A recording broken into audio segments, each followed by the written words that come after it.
All right.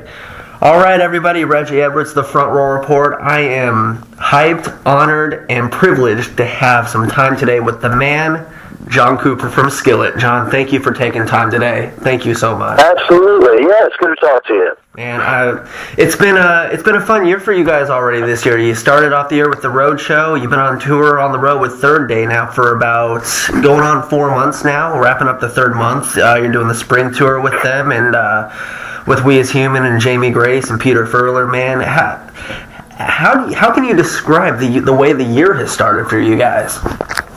Well, every year poses its own incredible adventures. and I'll tell you, man, this year is already just, I'm looking at the rest of it going, man, this is going to be crazy. But it's been a really wonderful year. As you mentioned, we've been on tour Third Day since January on two different runs, but with them, which has been really, really exciting. And I've been a Third Day fan since they came out. Our bands came out at a similar time. They were about 8 months to a year earlier than us, and we've never toured together. So it was a really just exciting time to be on the stage with some great players, and all the people on this tour are just sweet-spirited people. I know that sounds a little corny, but it's true. Sometimes you get on the road with a bunch of bands, and there's a lot of different egos, and there's just a lot of the opposite of that, sweet-spirited people. So it's been a great, great run, and then, of course, after this, we're doing this run with Toby Mac and Lecrae, which is just going to be absolutely epic. Oh man, I'm so excited. After that, we go to Europe and Russia for 6 weeks. We're doing all sorts of dates in Europe. We're doing some opening dates. We're opening at some festivals, one for Linkin Park and one for Joe Smith and Alice Cooper and weird stuff like that. And we're also doing some of our own club dates in Europe. Then we go to Russia and do some festivals over there as well. Awesome. Man, it never ends for Skillet. You guys are definitely one of the heaviest touring bands in the country.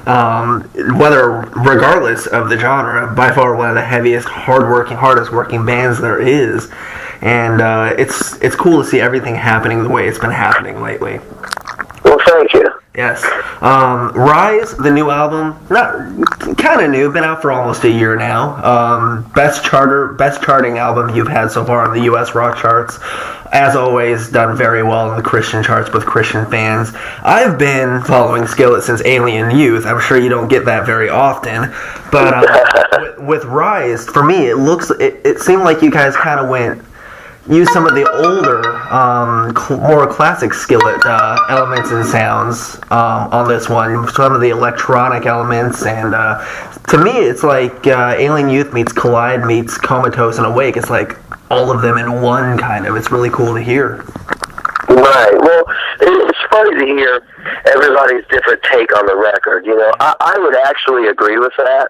I kind of felt like, with the electronic stuff, there's some real classic kind of sounding Skillet stuff. And of course, we tried new things that we've never done on the record on like Good to Be Alive and American Noise. They've got a little bit of that, Americana, classic rock sound to it, and some Fire and Fury is very different, but I kind of thought it was a little bit of a montage of those records as well, and I was talking to somebody last week that reviewed and was like, oh man, Rise just sounds this and this, and I was just a fan of the older albums like Collide and Alien Youth, and you guys don't sound anything like that, and I was thinking, well, I kind of think this record has a little bit of that in it, actually. It definitely does.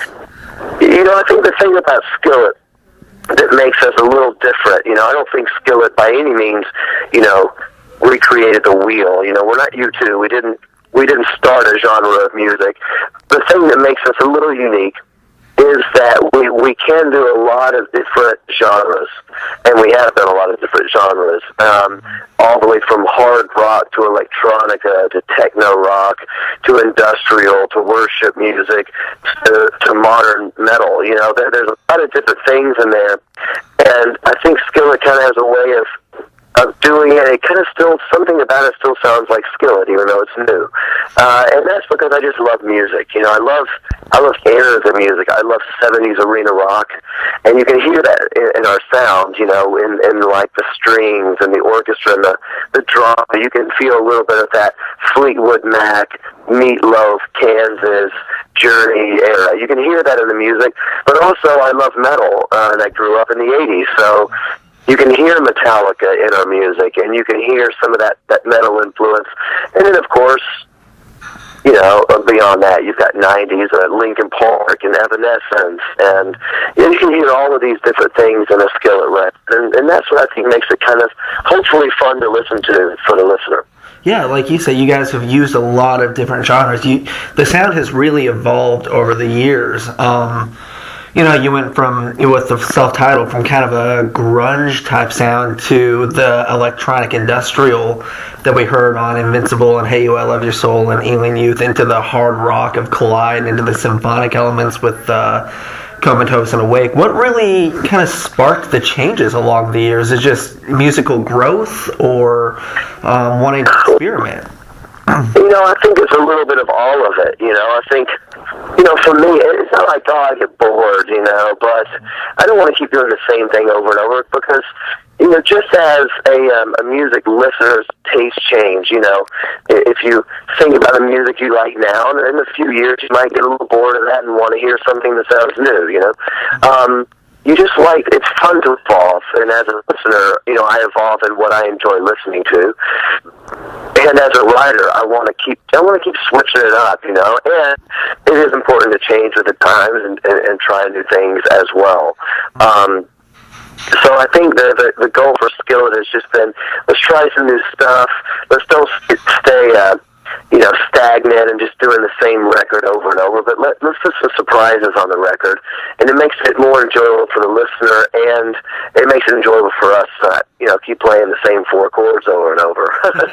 I remember when I bought Alien Youth, it was the first album I bought with my own money, and then I remember listening to it, then Collide came out, and I remember thinking, I'm going to turn this all the way up on my headphones, my Discman. I just remember I did not expect Collide to be that heavy, and just as soon as Forsaken came on, I think that's why I don't have much hearing left, because it just blew everything I had in my hearing out of this world. I was like, oh my god, it's so loud, but it was good. Oh, that's cool. Well, thanks. You know, Collide was a kind of getting back to the roots of Skillet. Skillet's first record was just a hard rock album. You know, we had a little bit of strings, but they were not keyboards, and it was not meant to be anything but hard rock. And I went down to the electronica path, which I love. The industrial stuff we did on Invincible and Alien Youth was, at the time, you know, pretty cutting edge for Christian music. Yeah. It was definitely ish, but not being done a lot, and I enjoyed it. And then when Collide came out, I thought, you know what, I want to do a record that just, you know, beats people's heads in. And Collide was a very riffy album, Yeah. and still one of my favorites to listen to, because it was pretty much just 10 rock tracks, you know, no fluff in it. And it was fun to listen to. And then after that, when we made Comatose, you know, again, it was a little bit of a, okay, you know, we did the riff rock thing, which I really loved, and I want to keep some of that. And there's some of that on Comatose, but then I thought, let's kind of let's try to do something a little more unique. And Comatose was the record that really solidified a Skillet sound. And that was, you know, yes, it's a little riffy. Yes, it's kind of hard-edged, but it's also very symphonic and dramatic. And that is when things really, I think, got nailed down with our sound. Exactly. That's really when things started to really take off for Skillet. It's been really, like for me, someone that's, you know, I've watched the growth of Skillet over the years. It's been so fun to watch. You, as the founder of Skillet, you know, you've got a front seat view to everything. How has it been for you to watch everything happen, you know, from the very beginning with the self-titled to, you know, playing the main stage at Rock on the Range last year to playing Download this year for the first time in the UK with the most legendary festival there is almost, and really taking it to another level? I mean, that's got to be insane for you to see. Yeah, it is. It's been surprising, and I'm sure there are other stories like this, but for something to really take off 10, 11, 12 years into your career is really strange. And to have so many records out, it's the fact that we've kept a lot of our original fans, but also gained new younger people. It's just been kind of surprising. But, it's been fun, and I don't know how long, that'll keep lasting. I really don't know what to expect from the future, but it's been thrilling and surprising. Awesome. Any plans for, because some of the newer fans may not know that you guys have done this before, but any chances of maybe another worship album in the future from Skillet? I kind of doubt it. And even though that was a really big part of what we used to do, and frankly, we used to do worship at our shows before I ever heard of Delirious, and before that big worship thing that happened around 98, 99 in America. We were doing worship at our shows in 95, and it was just a part of what we did. And that was a really cool thing, but,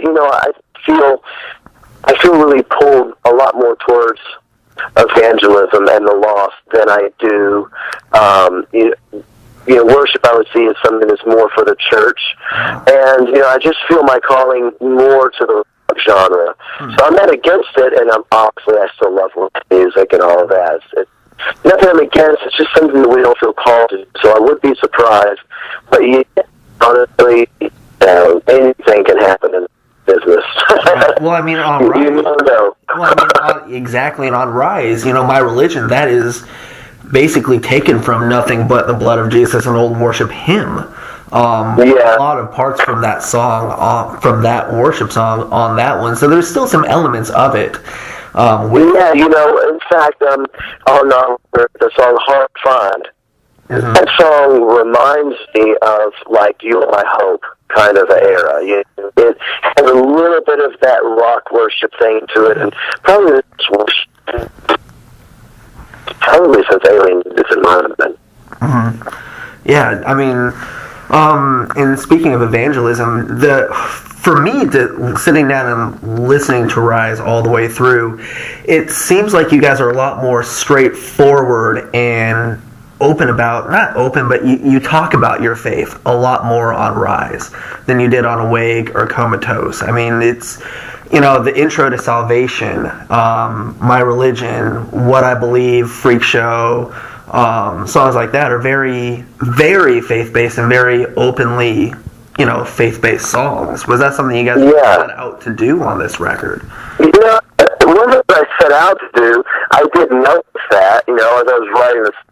But I think this is a little bit more open, and they were just songs, and I thought that's really cool, and I felt good about it. And again, funny thing, as I told you, it's funny to hear different people's, the same person I spoke to last week that was like, oh, this doesn't sound like Skillet, your older records, and I was a little surprised. He also said, because you guys used to be open about your faith, and this record is just not open at all. And I thought, really? I really don't think that's accurate, And opposite, actually. It's probably the most openly faith-based album since maybe Alien Youth, or I think, not that the other albums didn't have that, but it's, you listen to it, you can tell these guys are Christians. Yeah, I really thought that too, and that's the same thing I said. But everybody's got a different take on it, and I don't mind people thinking whatever they think, But I thought it was too, and again, I wasn't setting out to do one or the other. I just try to write the songs I feel that God is giving me, and this is what God wants me to say for this record, and it turned out, in my opinion, and yours, apparently, to be, a pretty vocal record for Christ. And certainly, even if it's not obvious, there's enough things about it that people want to know. And on all my interviews, they ask me, so what is being read at the beginning of the song Salvation? What is this Rise thing about? Because it sounds like, this and this and this. And you do not have to dig very deep into those answers to find out our faith in God behind these songs. So it's been a great platform to see, how God can use that, and it's changing people. So thank the Lord for that. Final question, and this is going to be a fun one for you. With what I do, I have a chance to talk to a lot of singers and bands, some of which I love and some of which I know you love. And the singers of both of these two bands have brought up that they would like to tour with Skillet, Petra and Stryper. What do you think of a Petra, Stryper, Skillet tour? Well, that'd be a tour that I'd want to watch all the time, because I was, a huge fan of both of those acts, Yes. So honestly, nothing would surprise me. The Stryper thing has come up quite a lot, probably because they still tour and they're kind of and we're kind of a metal band. I just saw them so. Oh, cool! Yeah, I would not be surprised at all if we ended up doing something like that. Now that would be very cool it'd be like the past and the present, then throw We As Human on there, past, present, and future. I wanted to see what your take on that was. I just had to ask, and so cool. So, John, thank you so much for taking time today. It's been great. Yeah, thank you. I appreciate that, and hopefully I'll see you down the road, man. Definitely, man. Take it easy. Have a great show tonight. All right, thanks.